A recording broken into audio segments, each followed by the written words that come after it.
Pasca banjir melanda, Brimob Aceh hadir bersihkan Masjid Baitul Mukhlisin.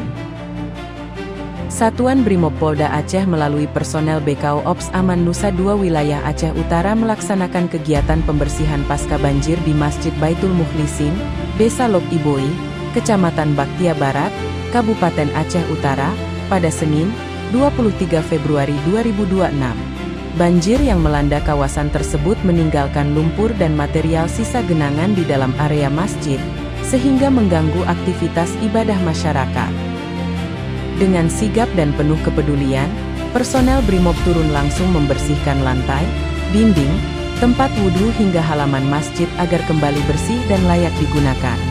Kehadiran Brimob tidak hanya membawa bantuan tenaga, tetapi juga menghadirkan semangat kebersamaan dan harapan bagi warga setempat.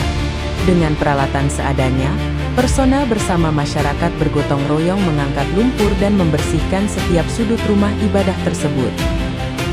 Melalui aksi nyata ini, Brimob Aceh kembali menunjukkan peran humanisnya, tidak hanya sebagai penjaga keamanan, tetapi juga sebagai pelindung dan pengayom yang selalu siap membantu masyarakat dalam setiap situasi, termasuk saat bencana melanda.